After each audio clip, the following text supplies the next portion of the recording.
Commander-in-Chief of the Kenya Defense Forces, and Her Excellency, the First Lady, Madam Rachel Ruto, our distinguished guests, Their Majesties, King Charles III and Queen Camilla, Your Excellency, the Right Honorable James Cleverly, Secretary of State for Foreign, Commonwealth and Development Affairs, Honorable Speakers of both Houses of the National Assembly, the Honorable Chief Justice, Madam Martha Koome, Excellencies, distinguished guests, ladies and gentlemen, it is indeed an honor and great privilege to welcome Their Majesties King Charles III and Queen Camilla to our country, and for Their Excellencies the President and the First Lady to host Your Majesties for this state dinner. His Majesty the King is no stranger to this country, having previously visited Kenya in 1971, 1978, and in 1987. However, this is the first time that His Majesty is making the first visit to Kenya as King, and His Majesty's first visit as a monarch to a Commonwealth country. Indeed, the choice of Kenya as Your Majesty's first Commonwealth country to visit since Your Majesty's accession to the royal throne is both significant and historic. This visit also comes on the back of His Majesty the King and Her Majesty Queen Camilla hosting over 400 members of the Kenya United Kingdom community at Buckingham Palace last Tuesday. All these dovetail appropriately with the warm, cordial, and historical ties between Kenya and the United Kingdom and Your Majesty's people-centered approach to issues. It is now my pleasure and privilege to welcome our host, His Excellency, President Dr. William Ruto, and President of the Republic of Kenya and Commander-in-Chief of the Kenya Defense Forces. Karibu sana, Your Excellency.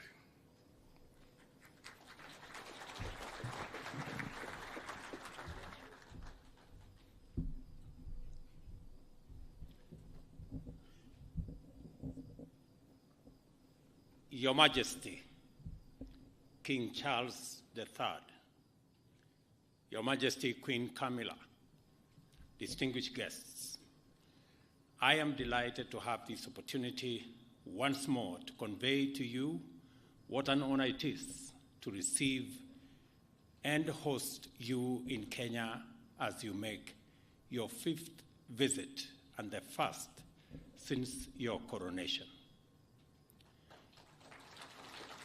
It is our hope that through our world-renowned hospitality and the Kenyan people's spirit of enterprise and innovation, as well as the land's scenic beauty and tourist charm, our country will live up to its reputation as magical Kenya and exceed your expectations.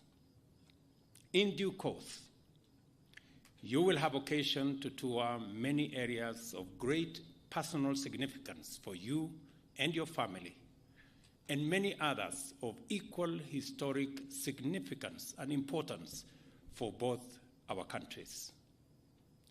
You will witness the immense accomplishments made by Kenya and the United Kingdom during 6 decades of strong, dynamic, and fruitful bilateral relations, as well as exemplary events which took place over 7 decades ago. We note with deep admiration your commitment to the conservation of biodiversity and climate action, the youth, and innovation. We know you intend to continue on your visionary path of progressive and futuristic leadership in restoring the vitality of our planet and promoting shared prosperity in the Commonwealth and beyond. A good example is the Mau Forest Complex, a water tower forming the catchment area for the Mara River that supports the world-famous Masai Mara ecosystem and which was admitted to the Queen's Commonwealth Canopy Program in 2020. We also note with appreciation your expression of willingness to acknowledge the painful aspects of our shared history, your exemplary courage and readiness to shed light on uncomfortable truths that reside in the darker regions of our shared experience are also very commendable. This is a highly encouraging first step under your leadership to deliver progress beyond tentative and equivocal half measures of past years. We are therefore confident that under your visionary leadership, the Kenya-United Kingdom relations will continue to prosper for the benefit of our two countries and peoples. We also note your commitment to the Commonwealth and the will to sustain the transformational momentum to make it an exemplary community of nations distinguished by unity of purpose, inclusive progress, and shared prosperity. Your visit, therefore, provides us with an opportunity to close ranks within the Commonwealth family in order to provide an inspiring beacon of hope in the possibility of transformative collective action on an ambitious and global scale. Our confidence is borne further out by the fact that you are a veteran visionary who desired long ago that global development should take into account environmental sustainability, and as early as in 1970, spoke about the menace of pollution and climate change with an urgency and intensity now associated with climate action activists and the Secretary General of the United Nations. Your Majesty, although it has been indicated that Kenya and the United Kingdom are celebrating 60 years of diplomatic relations, this by no means implies that our peoples were total strangers before that. Neither does it mean that we live in denial of our history. We cannot live as prisoners of the past. Neither can we go far into the future if we turn our backs on history and historical actions and omissions whose legacies encumber our present. As a matter of fact, formal British presence in Kenya was proclaimed in 1897 by an order in council, which inaugurated European settlement and the displacement, dispossession, and disenfranchisement of native Africans, paving the way for a brutal colonialism. And if colonialism was brutal and atrocious to African people, colonial reaction to African struggles for sovereignty and self-rule was monstrous in its cruelty. It culminated in the emergency, which intensified the worst excesses of colonial impunity and the indiscriminate victimization of Africans. I took you through earlier today the whole of fame and the whole of shame. While there has been efforts to atone for the death, injury, and suffering inflicted on Kenyan Africans by colonial government, much remains to be done in order to achieve full reparations. I am optimistic that through the Kenya-UK partnership, we shall keep up our endeavor to inspire the change we hope for by making people and their well-being the fundamental consideration in our pursuit of trade and investment, defense and security, conservation and climate action, research, development and innovation, as well as our work of designing a future that works for present generations and distant prosperity. I trust that this visit, focused on community, sustainability, and innovation, as pillars of progress, will inspire Your Majesty to forge ahead with a strong vision for stronger Kenya-United Kingdom partnership and of the Commonwealth as a beacon of hope for humanity in a sustainable, prosperous future for all in a green and clean planet.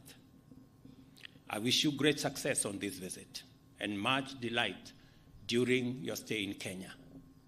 May your leadership inspire many to do their part in making our nations more prosperous and our planet more livable for humanity and all forms of life which share it with us. Ladies and gentlemen, I did inform His Majesty earlier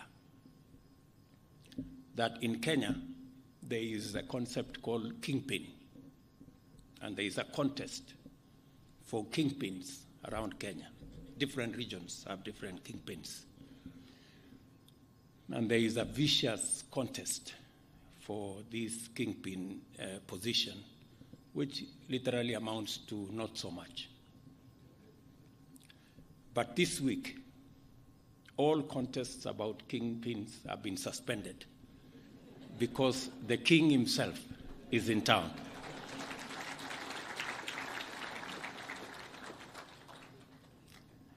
Let us drink to the long life and good health of His Majesty King Charles III and Her Majesty Queen Camilla, and to the enduring bonds of friendship and partnership for the shared prosperity of the people of our two great nations. Thank you. God bless you. God bless Kenya. God bless the United Kingdom. Asanteni sana.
Ladies and gentlemen, let me take this opportunity now to request our guest, Your Majesty, welcome to make your statement.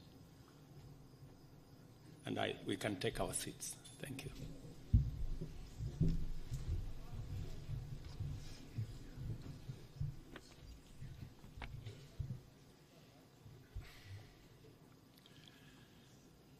Mabibi na mabwana,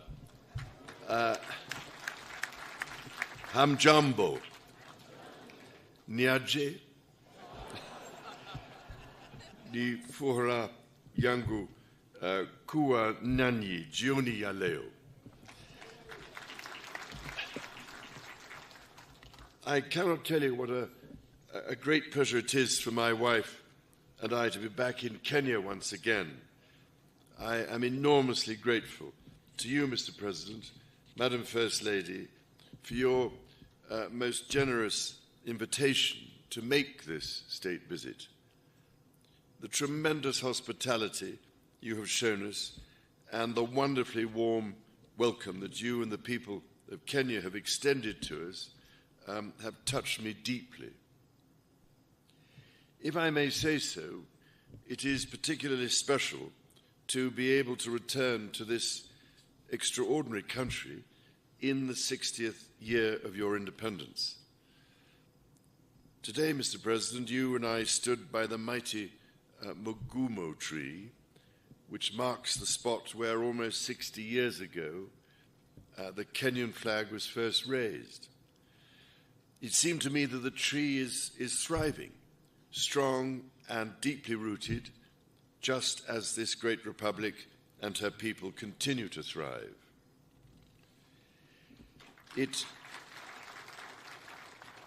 means a great deal to my wife and myself that in our coronation year, our first state visit to a Commonwealth country should bring us here to Kenya. We both take considerable pride in renewing the ties between the United Kingdom and Kenya, a country that has long held such special meaning for my family. Najisikia kama niko nyumbani.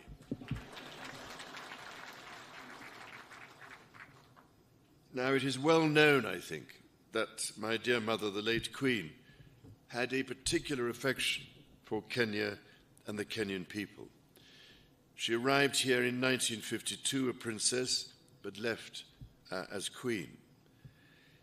It is extremely moving to read her diary from that visit, in which she wrote that she did not want to miss a moment of Kenya's extraordinary landscapes. I really cannot thank you enough for the support Kenya gave her through that difficult time. 10 years later, my father, the late Duke of Edinburgh, attended the celebrations of Kenya's independence. To mark the occasion, Her late Majesty wrote to President Jomo Kenyatta to convey her sincere hope that with God's guidance, Kenya would prosper and that her people would have peace and contentment in full measure. Nearly 50 years later, it was here, in sight of Mount Kenya, that my son, the Prince of Wales, proposed to his wife, now my beloved daughter-in-law. For my part, I recall, as if it were yesterday, my first visit to Kenya in 1971 with my sister, the Princess Royal. I was, it is fair to say, somewhat younger then, and I can well remember the meeting I had with President Jomo Kenyatta, a towering statesman who inspired such great admiration, affection, and respect. On subsequent visits here, I was most fortunate to be able to spend some time with Kenyan conservationists, from whose profound knowledge of their environment I learned so much. Among them was the late great environmentalist and Nobel Prize winner, Wangari Maathai, someone whom I greatly admired and loved. And I'm very much looking forward to spending a little time with her daughter this week and to planting a tree in her mother's memory.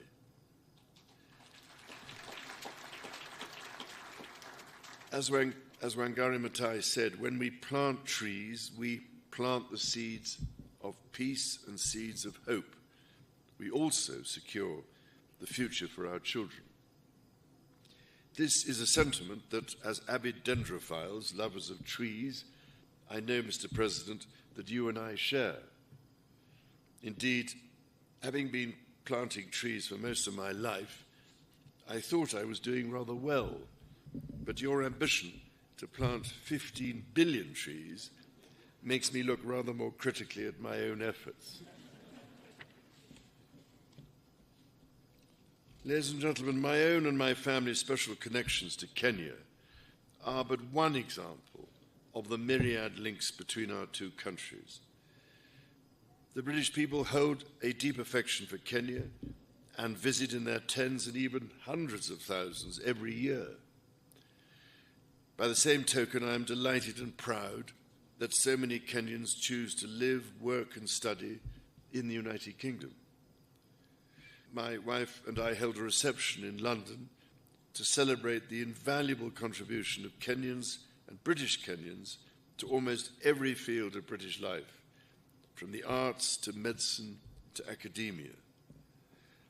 I was as touched by their affection for the United Kingdom as I was immensely grateful for what each of them brings to my country.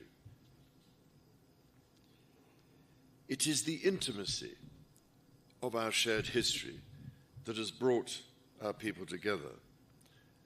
However, we must also acknowledge the most painful times of our long and complex relationship are a cause of the greatest sorrow and the deepest regret. There were abhorrent and unjustifiable acts of violence committed against Kenyans as they waged, as you said at the United Nations, a painful struggle for independence and sovereignty. And for that, there can be no excuse. In coming back to Kenya, it matters greatly to me that I should deepen my own understanding of these wrongs, and that I meet some of those whose lives and communities were so grievously affected. None of this can change the past, but by addressing our history with honesty and openness, we can perhaps demonstrate the strength of our friendship today. And in so doing, we can, I hope, continue to build an ever closer bond for the years ahead. As Jomo Kenyatta said, our children may learn about the heroes of the past. Our task is to make ourselves the architects of the future. Mr. President, in returning to Kenya, I have been struck by the many ways in which our country's relationship is now closer than ever. It is a modern partnership of equals facing today's challenges and looking to the many opportunities that together we can seize. Whether by using the King's Cross regeneration as a model for the Nairobi railway city, or by learning from Kenya how the blue economy can really work for local communities, all of you here this evening and across our countries deserve our gratitude for your ceaseless work to realize our joint ambitions. Our people's security is a paramount concern. It is fitting, then, that Kenya's first Marine Commando Unit was established earlier this year, trained by British Royal Marines. I also look forward to visiting Karioko War Graves Cemetery, where I will honor Kenyans and other Africans who died in 2 world wars. We must ensure all are granted the remembrance befitting their service. Kenya's efforts to address the existential challenges of climate change and biodiversity loss are remarkable. From generating over 90% of your electricity from renewable sources to ambitious reforestation and restoration programs, to hosting the first Africa Climate Summit here in Nairobi last month, Kenya is offering extraordinary leadership.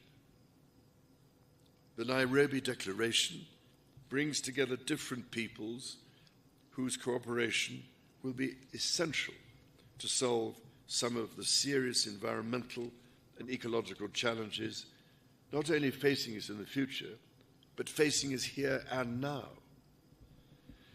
And it is, if I may say so, absolutely vital that your and Africa's voice continues to be heard, including at COP28 and beyond. Because, Mr. President, there is much we could all learn from Kenya's example, so that the natural world we treasure, and which ultimately is our only sustainer, can be preserved and above all greatly enhanced and restored for the benefit of our grandchildren and the generations that follow them. Those next generations are themselves taking remarkable strides to secure their own future. I've long believed in the extraordinary potential of our young people and left my meeting with young Kenyan entrepreneurs today inspired by their accomplishments.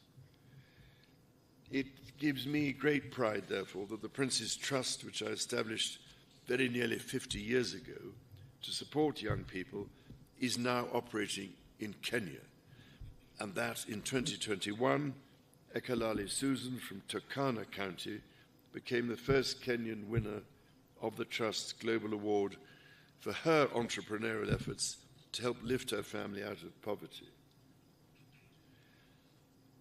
Mr. President, ladies and gentlemen, my mother, Her late Majesty, cared deeply that Kenya chose to be a member of the Commonwealth and was always grateful that Kenya has played an essential role in this family of nations to which she devoted so much of her life.